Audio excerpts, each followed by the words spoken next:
त्याला धन्यता येते, ते धन्य होतात. इकडे लक्ष द्या. साधारणपणे मानवी जीवनाची आयुर्मर्यादा 100 वर्षाची सांगितली आहे.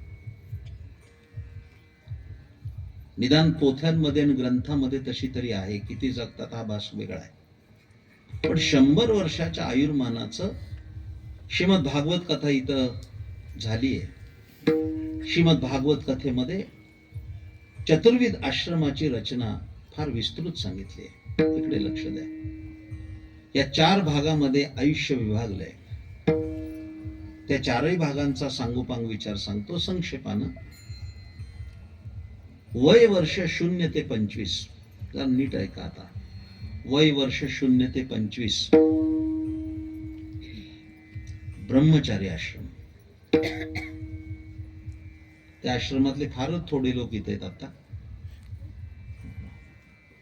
बहुतेक त्यांना गरज नसावी. या वयात काय करायचंय? फक्त आणि फक्त अध्ययन करायचंय. लक्षात ठेवा, बाकी काही करायचं नाही. वय वर्ष 0 ते 25 फक्त अभ्यास केला पाहिजे. 14 विद्या 64 कला, एखादी कला त्याच्यासाठी आपलं जीवन त्यांनी घातलं पाहिजे आणि विद्यार्जन केलं पाहिजे. मी हे सांगतोय ते अत्यंत महत्वाचं सांगतोय. तत्वचिंतकांना औदासीन्य उदास झालेत. न जाणो या मोबाईलच्या गर्तेमध्ये भावी पिढी बर्बाद होते की काय, असं चित्र सध्या आहे.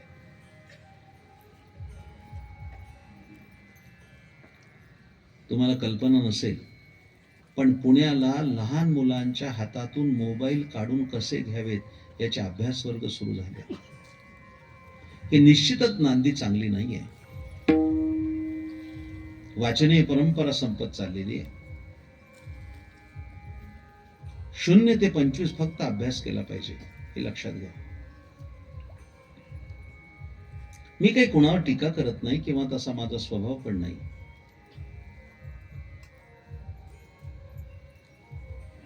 पण अलीकडच्या काळात अध्यापकांचे सुद्धा पिरियड मध्ये मोबाईल जमा करावे लागतात. याच्यासारखं दुर्दैव कोणतं असेल?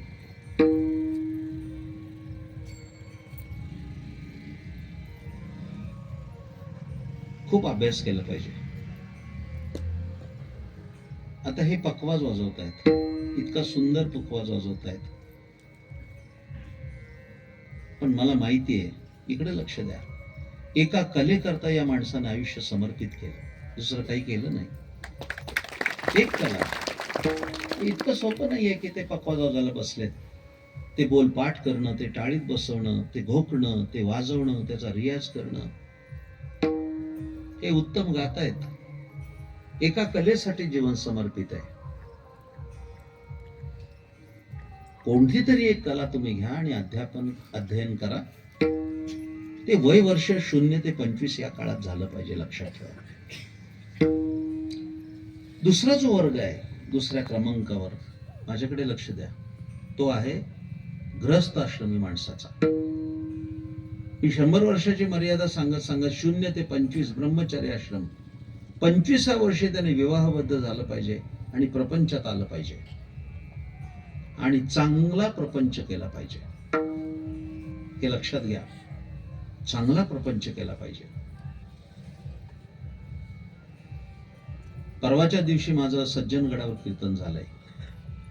राम मंदिराचे कोषाध्यक्ष, परमश्रद्धेय, पूजनीय, वंदनीय स्वामी गोविंदगिरीजी महाराज यांनी खूप मोठा उत्सव सज्जनगडावर केला. त्यात माझी सेवा होती. तर विद्वानांच्या त्या सभेत मी सांगितलंय, वाक्य जरा नीट ऐका. नेटका प्रपंच सुद्धा परमार्थ ठरू शकतो आणि फाटका परमार्थ प्रपंच ठरू शकतो. समर्थाने असं म्हटलंय, आधी प्रपंच करावा नेटका, मग घ्यावे परमार्थ विवेका, येथे आळस करू नका विवेकी हो. सुंदर प्रपंच केला पाहिजे. आपलं सांगतो, हरिपाठ आता झाला, दिंडी झाल्यानंतर येताना मी ऐकलं, पहिल्या अभंगात ज्ञानोबा काय बोलले? असोनी संसारी जिव्हा वेगू करी. असंच आहे ना? जर मध्ये कधी कधी मला असं वाटतं ज्ञानोबा जर म्हणाले असते नसोनी संसारी, जरा बोलू का, पुढचे अभंग वाचलेच नसते आपण, ते आपल्यासाठी नाहीये. असोनी संसारी, असोनी. पण माणसाला सवलत दिली की तो इतका वाहत जातो आणि त्या सवलतीचा फायदा घेतो. मी हरिपाठाचे 3 टप्पे केलेत. पहिला टप्पा असोनी संसारी, ठीक आहे. तो संसारात इतका रमला, दृष्टांत सुद्धा द्यायला पिळस येते. ज्ञानोबाने दृष्टांत काय दिला माहितीये का, कोणीतरी सर्दी व्हावी, त्याने नाक शिकरावं, शेंबूड पडावा आणि त्या शेंबडामध्ये माशी अडकते, तसा तो संसारात अडकतो. दृष्टांत संपला.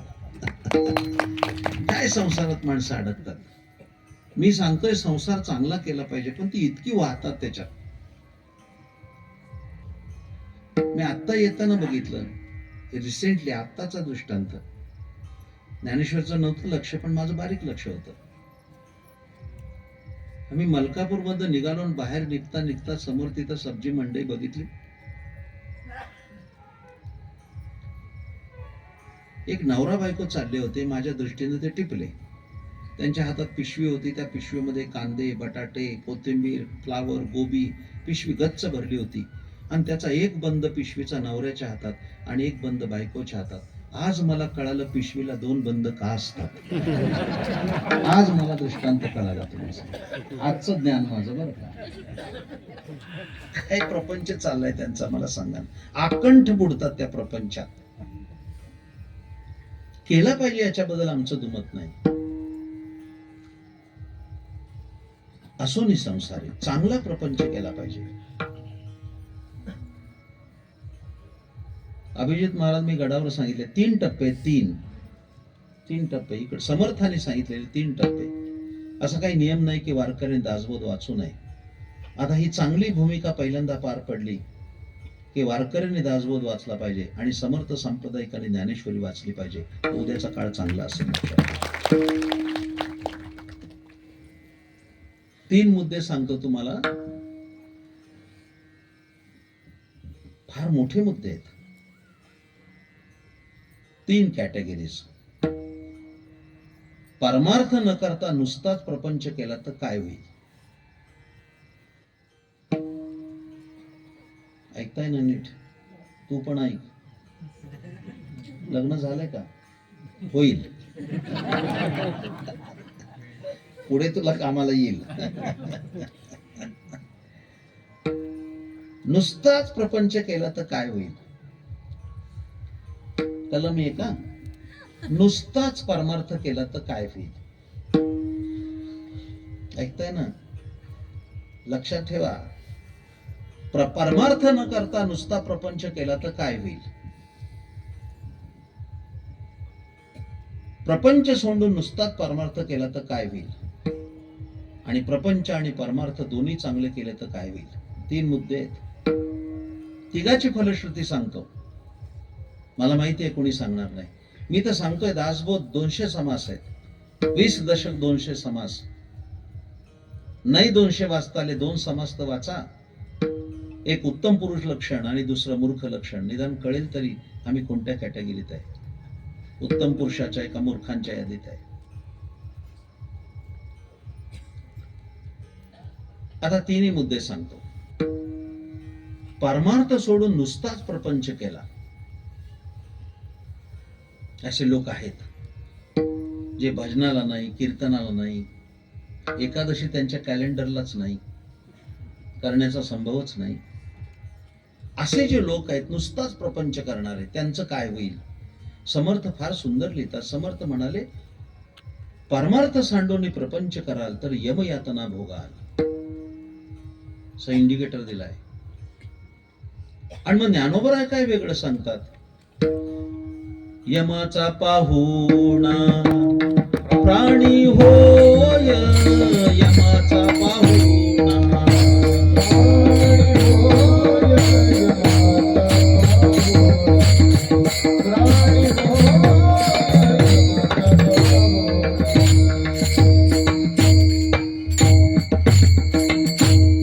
हरिवीण जन्म नरकाची पै जाणार, यमाचा पाहुणा प्राणी होय.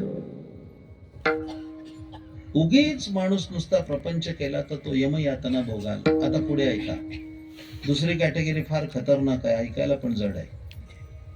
सांगू म्हणता, नुसताच प्रपंच केला तर यमयातना भोगाल. त्याच्यापेक्षा भयानक पुढे आहे,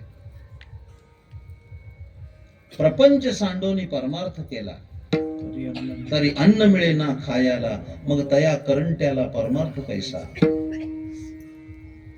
काही कॅटेगरीचे लोक काही आहेत, पण त्याच्यापेक्षा उत्तम समर्थाने सांगितलं, प्रपंची जो सावधान तोची परमार्थ करले जाण, प्रपंची जो अप्रमाण तो परमार्थी खोटा.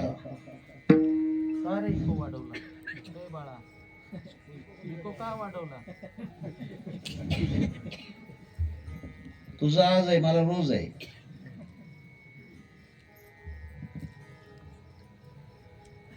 लोकांना चांगलं ऐकू गेलं पाहिजे. खूप मोठा आवाज म्हणजे कीर्तन नाही.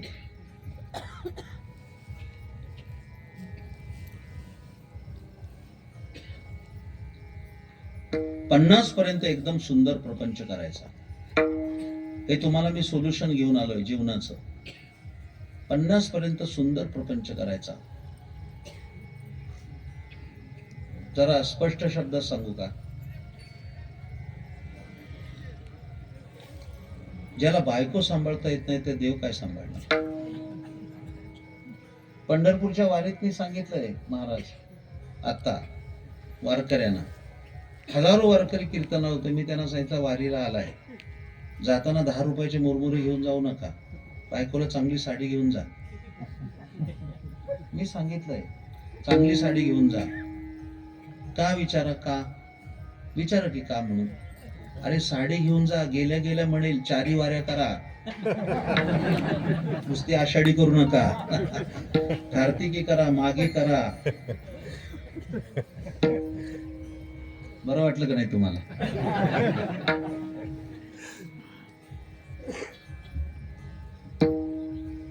नातुंडांना चांगली खेळणी घेऊ, मी चांगलं सांगतोय, तुम्ही पण करा तसं. नातुंडांना खेळ, गेला गजानन महाराजांच्या शेगावला, येताना फुटाणे घेऊन येऊ नका, सुंदर खेळणी आणा. पंढरीला गेला खेळणी आणा, मुलांना द्या.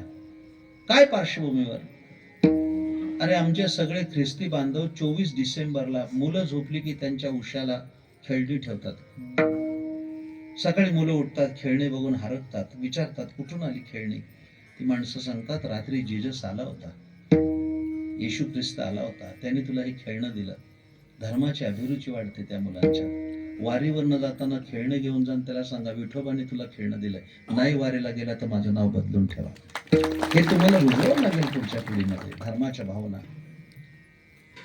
सुंदर प्रपंच झाला पाहिजे. 50 पर्यंत सुंदर प्रपंच करायचा.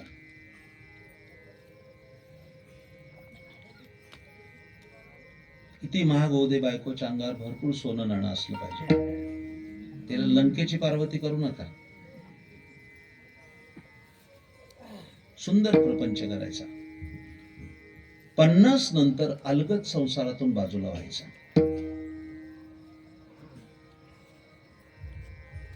उत्तम उदाहरण ज्ञानेश्वरी देते. जेवी जळा आत पद्मपत्र. त्या कमळाचं पान बघा, पाण्यात असतं पण त्याला पाण्याचा स्पर्श नसतो. तसं 50 ते 75 हा वानप्रस्थाश्रम आहे. आणि आता त्याच कॅटेगरीचे जास्त लोक माझ्या समोर आहेत. 50 ते 75 मधले माझ्या सकट. हळूच बाजूला व्हायचं. पण माणसं पण अशी आहेत, 80 वर्षाचा झाला तरी किल्ल्या कमरेलाच. किल्ल्या तरी कशाच्या हो, साखर आणि चहाच्या बुकणीच्या डब्याच्या. काय प्रपंच चाललाय त्याचा.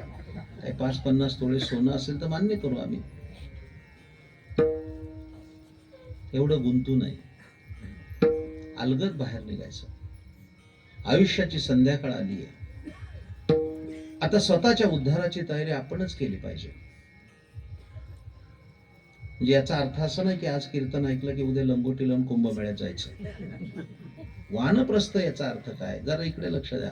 संसारातच असायचं पण संसारात नसायचं. संसारात राहायचं पण संसारात राहायचं नाही. मी हे व्यासपीठावर सांगतोय असं मानू नका. मी 50व्या वर्षी मी स्वतः निवृत्त झालोय, माझ्या मुलाच्या हातात सगळा कारभार देऊन. माणसं आमच्याकडे येतात रडत, महाराज अहो फार कष्टाने हे कमावलं, कवडी कवडी जमा करून हे सगळं उभं केलंय हो, आम्ही गेल्यावर कसं होईल. म्हणलं जाऊन बघा, फार छान होईल, काही अडत नाही कोणाचं. मागची पिढी वाटच बघते तुमच्या जाण्याची, तुम्ही काय फार चिंता करू नका. उगीच रडत बसायचं, कसं होईल, काय होईल, चांगलंच होईल, काय वाईट होणार. निवृत्त व्हायचं म्हणजे कसं, इकडे लक्ष द्या, संसारात राहायचं. आता तुम्ही सगळे बसलेत, हा तुम्हाला होमवर्क आहे. जे 50 ते 75 वयोगटातले असतील, असं करा, बघा कसा प्रपंच होतो. एक उदाहरण के तौर पर फक्त नुसतं सांगतोय, हे मी जगतोय स्वतः. एक कल्पना करा कसं राहायचं, सगळं मुलांच्या ताब्यात द्यायचं, फक्त 7-12 करायचं नाही, नाही तर तुम्ही वृद्धाश्रमात, त्या तुमच्या मागे त्यालाच मिळणार आहे. फक्त आपण त्यातनं निवृत्त व्हायचं. तुम्ही बघा, आम्ही आहोत तुमच्या बरोबर, काही अडचण आली तर आम्ही आहोत, तुम्ही तुमचं बघा. हे 50 नंतर करायला पाहिजे. आता दुसरी कल्पना, इकडे लक्ष द्या. आता तुम्ही जेवायला बसलाय, फॉर एक्झाम्पल, आणि आपल्याला भेंडीची भाजी आवडत नाही, पण भेंडीची भाजी बाईने केली, सुनबाईने, आनंदानं खायची, याचं नाव वानप्रस्थ. काही कळतंय का? ती भेंडीची भाजी गुळगुळीत असते, गिळगिळीत असली तरी मूग गिळून खायची. आपल्याला गवारीची भाजी, कल्पना करा, आपल्याला गवारीची भाजी आवडते, आणि सुनबाईने काय केली, भेंडीची भाजी, आनंदानं खायची. पुढे ऐका, तिची स्तुती करत खायची. मी काय भेंडीची भाजी खात नाही ग, वा वा वा वा, तुझ्या हाताला काय सवय, सुंदर भेंडीची भाजी केलीस, हा, वा वा, भेंडीची भाजी एवढी चांगली करतेस तर गवारीची कशी करशील. नाही, दुसऱ्या दिवशी गवार झाली तर माझं नाव बदलून ठेवा. वानप्रस्थ आहे, वानप्रस्थ आहे, असं जगलं पाहिजे. आनंद, आयुष्यात आनंद मिळाला पाहिजे ना.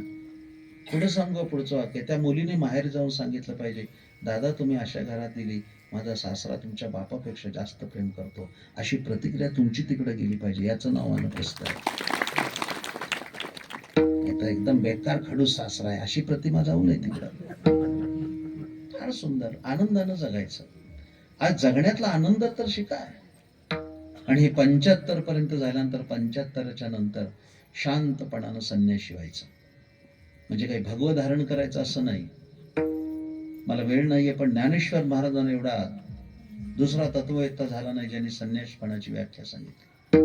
मी माझी ऐसे आठवण विसरले जयाचे अंतकरण, पार्था तो संन्याशी जा निरंतर.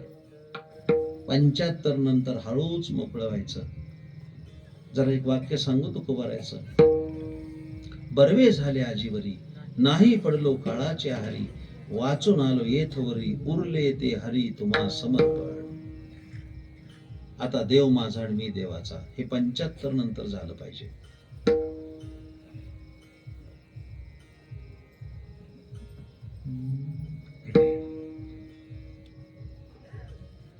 ज्ञानेश्वर महाराज फार सुंदर सांगतात, मायबाप श्रोत्यानो, आपण ते स्वतः जाणून घेतलं पाहिजे. ज्ञानेश्वर महाराजांनी एवढा आईच्या हृदयाचा दुसरा संत दाखवा, किती सुंदर सांग. एक घास विसा ठाई की जे ज्ञानेश्वर महाराज बोलतात. एका ओळीत सगळं आलं, किती समजून सांगितलंय. पण वाजत असे बॉम्ब कोणी नायक ती कहाणी, अशी आपली परिस्थिती. मला आता वेळ नाहीये सांगायला, पण खूप सुलभ आणि अत्यंत चांगलं सांगितलं. कोणी तुमचा उद्धार करायला येणार नाही. तो जो श्लोक आहे का नाही, उद्धरेदात्मनात्मानं नात्मानं साधयेत आत्मैव ह्यात्मनो बंधुरात्मना, त्याच्या खालची टीका वाचा, फार सुंदर टीका आहे. ज्ञानेश्वरीचं वैलक्षण्य त्याच्यात दिसतंय. आता मला इतका म्हणजे विस्तृत सांगण्यासाठी मला वेळ पण शिल्लक नाहीये. फक्त हसोन श्रीकृष्ण म्हणे, नवल नाही तुझे बोलणे, कवणासी काय दिजेल कवणी अद्वैती. हे ज्ञानेश्वरीचं वैलक्षण्य आहे. इकडे लक्ष द्या. कारण गीता आणि ज्ञानेश्वरी हे दोन ग्रंथ पाहताना ज्ञानेश्वर महाराजांनी छातीला हात लावून सांगितलं, ज्ञानेश्वरीतून गीता वजा केली तरी माझा स्वतंत्र ग्रंथ राहील. काय आत्मविश्वास आहे. गीतेविण रंग दावी ज्ञानेश्वर महाराज म्हणतात, गीता वजा केली तरी जो माझा स्वतंत्र ग्रंथ आहे. आणि ते वैलक्षण्य या श्लोकाच्या खाली आहे. जे अभ्यासक आहे त्यांनी कर्णाची रंध्र उघडी ठेवून ऐका. वरच्या श्लोकामध्ये भगवान हसले असा कुठे उल्लेख आहे का? श्लोकात उल्लेख नाही, पण ज्ञानोबराय म्हणतात भगवान तिथं हसले. का हसले? काय कारण आहे? वास्तविक कधी हसावं, किती हसावं, कुठे हसावं याचे काही मापदंड आहेत. विनोद झाला हसला शहाणा. हसलंच पाहिजे ना. विनोद झाला हसला शहाणा. विनोद झालाच नाही ना हसला, वेडच आहे. त्याला विनोद कळलाच नाही. अशी कित्येक गावं आम्ही जातो, त्यांना काहीही सांगा ते खांबाला टेकून बसलेले असतात. फक्त बुक्का लावून हारच घालायचा असतो, नाही तर जिवंतपणाचं कोणतंच लक्षण नाही. असल्या अभिजित महाराज अशा 52 गावाची यादी केली, परत जायचं नाही म्हणून. काही कळतच नाही त्यांना, तर काय सांगणार आपण. विनोद झाला हसला शहाणा. विनोद झालाच नाही ना हसला, मूर्खच आहे. आणि विनोद होऊ नये हसला नाही, त्याच्या पुढचा वेळा. काय काय अशीच आहे, त्यांना काही कळतच नाही. भगवान का हसले तिथं? माझे सद्गुरू संत श्रेष्ठ धुंडा महाराज देगलूरकर यांनी भगवान का हसले याची 14 कारणं सांगितली होती. कारण ते काही सामान्य माणसाचं हसणं नाही. सामान्य माणूस कुठेही हसेल, पण मोठी माणसं अशी कारण नसताना हसणार नाहीत. त्यातून जगद्गुरु असणारा भगवान कृष्ण का हसला याची कारण मीमांसा खूप मोठी आहे. मला तेवढी 14 कारणं सांगायला स्वतंत्र कीर्तन करावं लागेल. पण त्याची प्रधान 3 कारणं अशी आहेत. एक, विनोद झाला, माणसाला हसायला येतं. थोडा वेळ बंद करा, एकदा दोनदा ठीक होतं. विनोद झाला हसला शहाणा. कधी कधी काय होतं की एखाद्याची फजिती झाली की हसू येतं. एक कल्पना करा, एक जाडाजुडा माणूस केळाच्या सालीहून पडला रस्त्यात. आधी हसू, मग सहानुभूती. बरोबर आहे. आणि तिसरी गोष्ट आहे, कधी कधी प्रश्न चुकीचे असतात, आपसुकच हास्य निर्माण होतं.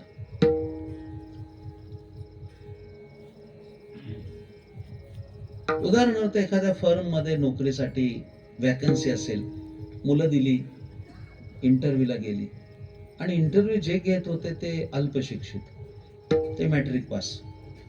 मुलं आलेली पोस्ट ग्रॅज्युएट. तर त्याने विचारलं, नाव काय तुझं? तो म्हणला, शिरीष अनंत कुलकर्णी. बरं, किती शिक्षण झालंय? तो म्हणला, MSc झालोय. तर त्याने विचारलं, म्हणजे मॅट्रिक झालास का? आता काय डोकं फोडायचं त्याच्याकडे? अरे तो MSc झालाय म्हणजे तो मॅट्रिक्युलेट झाल्यावरच झालाय ना. असे काही चुकीचे प्रश्न केले. आमचे महाराज गोष्ट सांगायचे, लहानपणीचे मित्र भेटले तालुक्याच्या गावी, 20-25 वर्षांनी भेटले.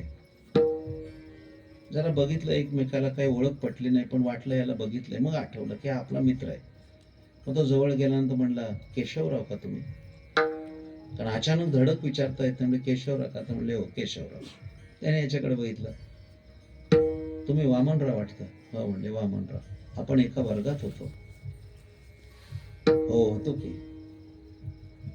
मग ओळख पटली. आता केशवराव आणि वामनराव राहिलाय का? कडकडून मिठी मारली, म्हणले, केशा. लहानपणीचं प्रेम. हा म्हणला, गाढवा वामन्या, केवढा जाड झालायस तू. एकमेकाचा क्षेम आलिंगन झालं, इथपर्यंत बरोबर होतं. आता त्या केशवराच्या हाताला एक मुलगा होता, 5-6 वर्षाचा. या वामनने विचारलं, तुझा मुलगा का? हो म्हणले, माझाच मुलगा. असं लगीन केलंस वाटतं, त्याच्याशिवाय झालं काय? काय प्रश्न तरी विचारायचे गाढवासारखे. प्रश्न कसा चुकीचा आहे का नाही? आता ते मूल जर त्याचं आहे तर हा प्रश्न विचारावा का? काय विचारायचं कारण आहे? काहीच नाही कारण. तसं भगवंतानी त्या ठिकाणी हसण्याचं कारण गुरुदेवाने सांगितलं प्रश्न चुकीचा होता, माझा उद्धार कोण करील? त्या भगवान म्हणतात कुणी करणार नाही. उद्धरेत आत्मनात्मानं, आपुली आपण करा सोडवण, संसार बंधन तोडावे की. आपणच आपला उद्धार करायचा. फार सुंदर दृष्टांत सांगतो, फार सुंदर. चांगलं ऐकताय आता, माझ्या मनासारखे बसलाय तुम्ही. माझी प्रसन्नता वेडी झाली.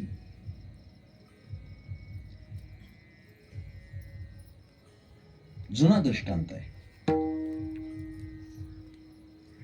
त्यावेळी अशी एक घागर होती बघा, जुनी बारीक गळ्याची घागर. आता ती घाटाची भांडी पण गेली, गळा बारीक असायचा. त्याच्यात एका बाईने फुटाणे ठेवले आणि ती बाजारात गेली. एक माकड आलं, त्या माकडाने फुटाणे बघितले. माकडाला अतिप्रिय जर काय असेल तर फुटाणे, बर का. म्हणजे माझ्या स्वानुभवाने सांगतो हा, असं बघू नका माझ्याकडे, मी काही माकड नाहीये. स्वानुभवाने म्हणजे काय, मी जेव्हा कॉलेजला होतो उल्हासनगरला, एक हाजी मलंग नावाचा तिथे डोंगर आहे, त्याला आता मलंगगड म्हणतात, कल्याण जवळ आहे. माझे कॉलेजचे मित्र म्हणले चला महाराज आपण मलंगगडला जाऊ. तर चला म्हटलं. गेलो. 18 वर्षाचा होतो, 12वीला असताना. आणि मग तिथे गेल्यानंतर माझा मित्र म्हणला की काठी घ्या. मला काही काठीची गरज नाही म्हटलं, घ्यावी लागते म्हटलं. 1 रुपयाची काठी घेतली, ती भेंडीची रंगीबेरंगी काठी. जरा पुढे गेल्यावर म्हटले जरा फुटाणे घ्या. म्हणलं मला काही फुटाणे आवडत नाही. अहो म्हणले तुम्हाला नाही, पण इथं माकडं आहेत रस्त्याला, तर फुटाणा दिल्याशिवाय तुम्हाला जाऊ देणार नाही. मग मी फुटाणे घ्यायला गेलो. ऐकताय ना, 1 रुपयाला 100 पुड्या फुटाण्याच्या. मला वाटलं फुटाणे फार स्वस्त आहेत. 1 रुपयाला 100 पुड्या 1983 साली, तरी स्वस्त आहे. मी माझ्या मित्राला म्हणलं फार फुटाणे स्वस्त आहेत. ते म्हणजे महाराज स्वस्त नाही, जरा फुटाण्याची पुडी उघडून बघा. ती पुडी उघडून बघितलं तर एका पुडीत एकच फुटाणं. काय त्या माकडाची तरी समजूत आहे हो. ती पुडी टाकले की ते माकड पळायचं, ते उघडायचं, 1 फुटाणं खायचं दुसऱ्या पुडीच्या शोधात. तेव्हा मला कळलं माकडाला फुटाणे फार प्रिय. त्या बाईने त्या घागरीमध्ये फुटाणे ठेवले होते. हे माकड आलं आणि त्याने त्याच्यामध्ये हात घातला. त्या घागरीमध्ये जाताना हात गेला, फुटाणे घेतल्या, मूठ फुगली. आता घागरीच्या तोंडातून हात कुठं बाहेर येतोय. जोर लगा के हैया, दमलं माकड. ते उडून उडून हात रक्तबंबाळ झाला. हात काही निघत नाही. तो ओरडायला लागला, मला कोणीतरी सोडवा, मला सोडवा. कोण सोडवणार? प्रॅक्टिकली एखादा माणूस जर आला सोडवायला, 3रा माणूस आला तर त्या माकडाचा हात सोडवू शकतो का? तुम्ही सुज्ञ लोक बसलाय, माकडाच्या जवळ आला एक माणूस, प्रयत्नांनी त्याचा हात सोडवेल का? मग जर त्याचा हात निघायचा असेल तर काय केलं पाहिजे? जरा बोला मोठ्यांदी. फुटाणे सोडले पाहिजेत. फुटाणे सोडलं की माकड मोकळच आहे. मी त्या माकडाची गोष्ट सांगत नाही. फुटाणे सोडा, तुम्ही मोकळेच आहात. फुटाणे जोपर्यंत हातात आहे तोपर्यंत आपण बांधलो गेलोय. माकडे मुठीसी धरले फुटाणे, तुकाराम महाराज किती सुंदर लिहिलंय. आपुली आपण करा सोडवण, संसार बंधन तोडावे गे. विठोबा रखुमाई,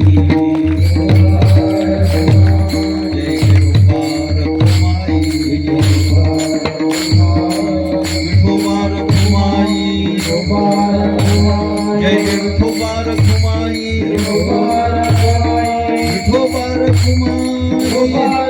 रखुमाई,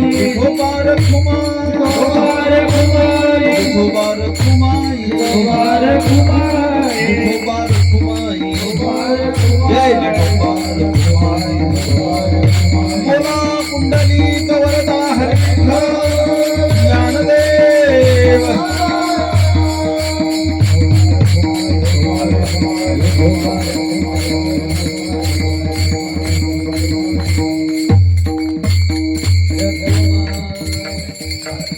रामकृष्ण नामे हे दोन्ही साजी, असेल आणि नियत साधन कोणतं असेल तर ते नामसाधनच आहे, लक्षात ठेवा.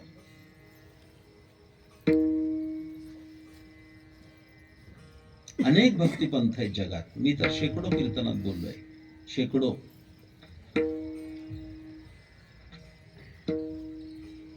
मी जगभरात म्हणालो, देशात नाही. जगभरात अनेक पंथ आहेत, अगणित पंथ आहेत. पण शहाण्या लोकांचा पंथ कोणता असं जर प्रश्न आला तर फक्त आणि फक्त वारकरी पंथाचंच नाव घ्यावं लागेल, ना की अन्य कोणाचं. प्रज्ञावंतांचा पंथ, शहाण्या लोकांचा पंथ. कारण त्यांनी सर्वात मोठं काम कोणतं केलं असेल, मला प्रमाण म्हणायला वेळ नाही आता. ईश प्राप्तीचे सूक्ष्म आणि दुस्तर मार्ग खोडून टाकले आणि नामाचा राजमार्ग दाखवला सगळ्यांना. या मार्गाने जा.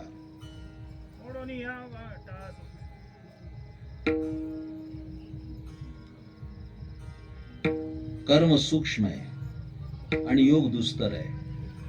इकडे लक्ष द्या.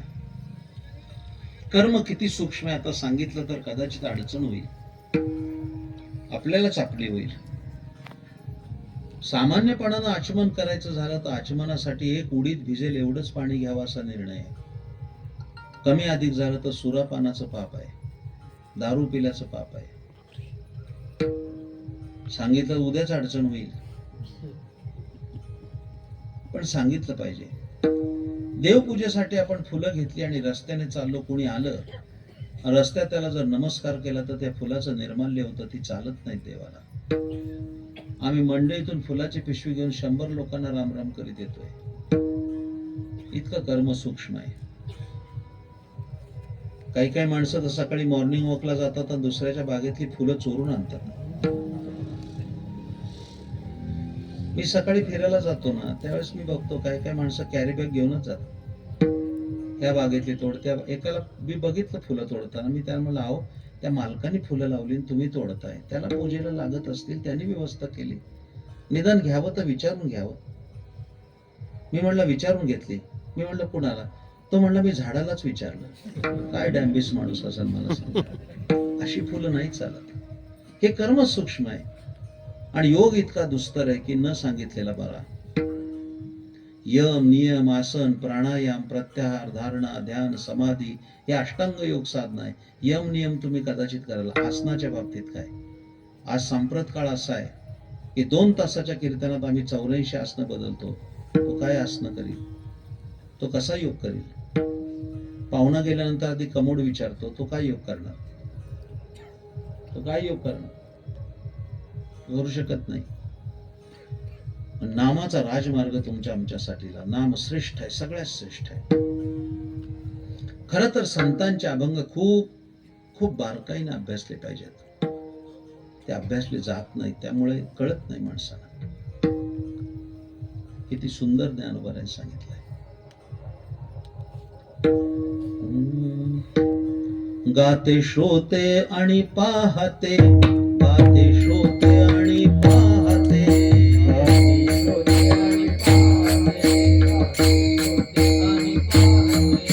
चतुर विनोदी दृष्टीते, चतुर विनोद.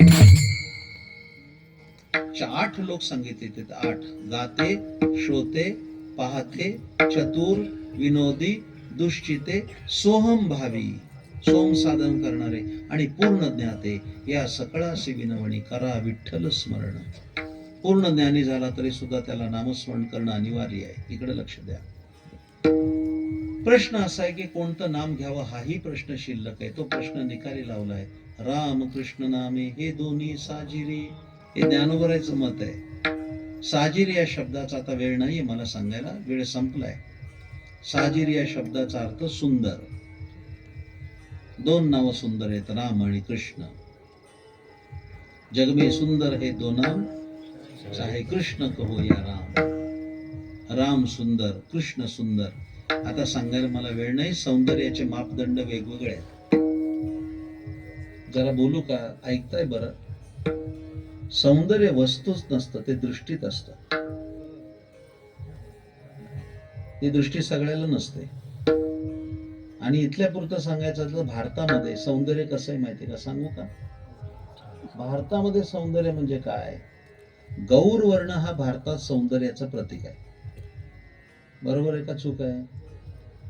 ती जाहिरात येते पेपरला, वधू पाहिजे, लिहिलेलं असतं का काळी कुट्ट चालेल? असं अपेक्षा असते का? काय लिहिलेलं असतं? गोरी आणि स्मार्ट मुलगी पाहिजे. हा डांबरी मेनकापडे असला तरी चालेल. अपेक्षा मात्र किती मोठ्या आहेत. गोरी पाहिजे, स्मार्ट पाहिजे. मला काय ते सौंदर्याचं मापदंड काय? कुठे? भारतात किंवा आपल्या महाराष्ट्रात गौरवर्ण, गोरा माणूस देखना. बरोबर आहे का चूक आहे? जरा बोला. बरोबर ना? पण साऊथ आफ्रिकेत, साऊथ आफ्रिकेत काळा कुट्ट माणूस, इकडचा पांढरा माणूस नाही तर म्हणतील याला पोट फुटलंय. काय सौंदर्य आहे काय? तिकडचा मापदंड म्हणजे तिकडे ते काळा कुट्ट माणूस. बर आपल्याकडे काय आहे? नाक तरतरीत हे सौंदर्याचं प्रतीक आहे. इकडे वधू परीक्षा होते का? वधू परीक्षा, मुली बघण्याचा कार्यक्रम, ठरलेला पॅटर्न आहे की तो मुलगा, त्याचे 4 ते टुकार मित्र, आणि लग्न जमाव म्हणून 2-4 म्हातारे न्यावे लागतात म्हणून घेतलेले असतात. ती गाडी भरून जाते, ती मुलगी आपली नटून थटून येते, पोह्याची प्लेट घेऊन येते. असंच आहे ना? आमच्याकडे असं आहे. इथं आहे का? आणि मला अजून गणित कळलं नाही बरं का ज्ञानेश्वर, कायमच पोहेच.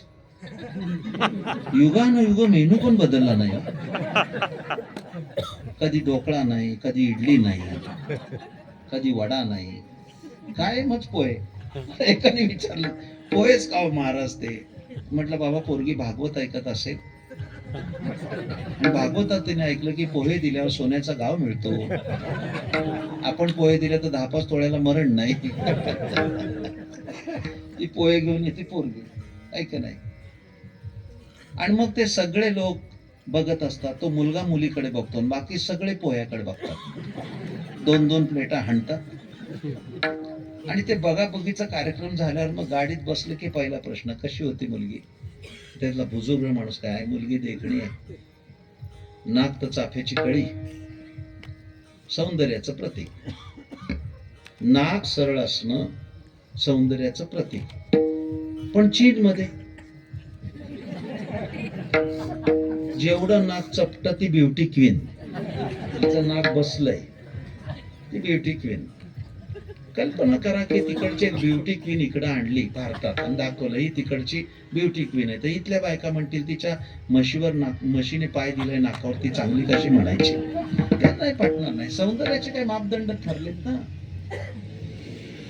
या सगळ्या विचारामध्ये प्रभू रामचंद्र अत्यंत देखणे. राम जानकी जीवन, राम राजीव लोचन. काय सुंदर लिहिले महाराजांनी. आता वेळ नाहीये मला सांगायला, पण चला, मला पण ट्रेन आहे, मला जायचंय प्रवासाला. चला जाऊ दे, सांगतो आता. माझ्या डोक्यात खसखस राहू नये ती. आमचे महाराज गोष्ट सांगायचे. सौंदर्य कसं, सौंदर्य कसं आहे का? काय ते युद्ध संपलं राम रावणाचं. रामायणात एक गोष्ट आहे, युद्ध संपलं, सगळे आले आणि युद्धानंतर एक बक्षीस दरबार असतो. कुणी कुणी योद्ध्यांनी काम केलं त्याला बक्षीस द्यायचं. बक्षीस दरबार भरला. सीतामाई आल्या अयोध्येला परत. त्या माकडीनीची चर्चा झाली. माकडिणी होत्या का नाही? युद्धात युद्ध केलेले माकड, त्याच्या बायका, त्यांच्या चर्चा झाली. काय ग म्हणले?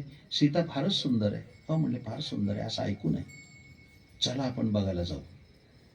ते म्हाताऱ्या माकडिणी होत्या ना, त्या म्हणे आमचे गुडघे दुखतात, आम्ही काही येत नाही, तुम्ही जा आणि तुम्ही बघून या आणि सांगा. ह्या तरण्या माकडिणी गेल्या. कशाला? सीतामाईला बघायला. गच्च दरबार भरला होता. सीतामाई प्रभू रामचंद्राच्या अंकावर बसली होती. ह्या माकडिणी असे टाचा वर करून बघितलं सीतेला. आल्या घरी. दरबार संपला. त्या घरच्या म्हाताऱ्या माकडिणी होत्या. त्याने विचारलं, काय ग सीता बघितली का? बघितली. सुंदर आहे का? त्या सगळ्या बायकांनी उत्तरलं, कशाची सुंदर हो, शेपूटच नाही तिला. गोष्ट संपली माझी. माकडाचं सौंदर्य कशात? त्याला काय सौंदर्य करणार, शेपटात जेवढं शेपूट मोठं ते माकड सुंदर. महाराज गोष्ट सांगायचे, प्रभू रामचंद्र किती सुंदर याची कथा सांगितली होती. इकडे लक्ष द्या. अहिल्या उद्धार झाला, सीतामाईच्या सारखाच एक दृष्टांत फार सुंदर आहे. अहिल्याचा उद्धार झाला, दगडाला पाय लावला प्रभू रामचंद्रांनी, शिळा मनुष्य झाली याच्या चरणाच्या चाली, शिळा मनुष्य झाली थोर कीर्ती वाखाणली, लंका दहन केली हनुमंते काशाने. दगडाची बाई झाली ना, झाली का नाही सांगत नाही, जाऊ दे. ही बातमी ऋषिकुलात आली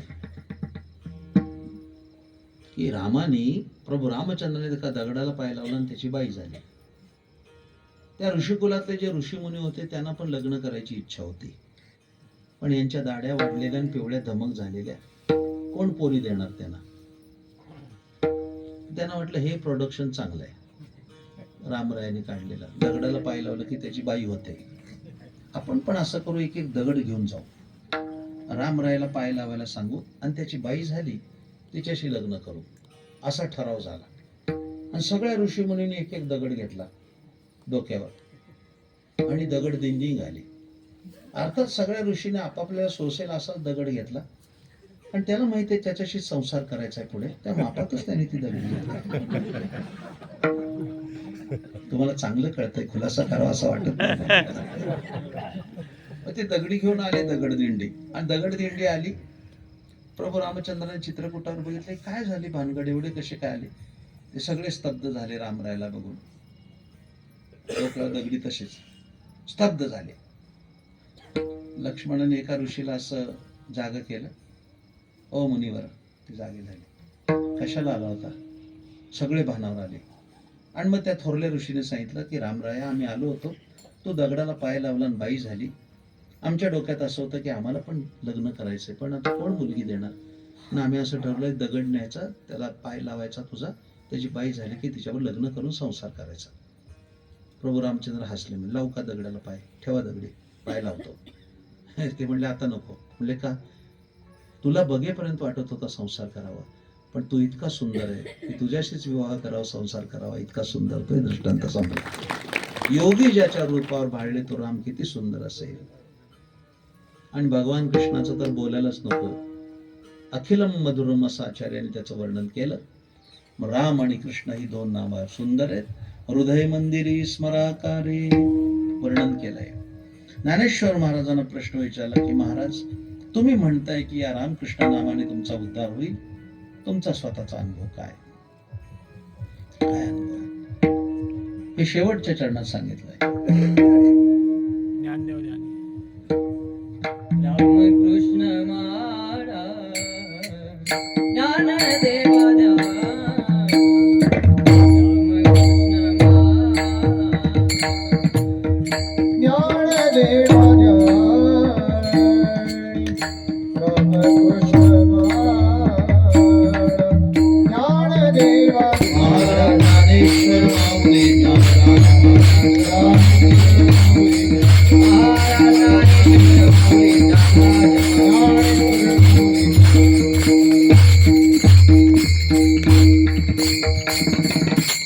कीर्तन संपलं.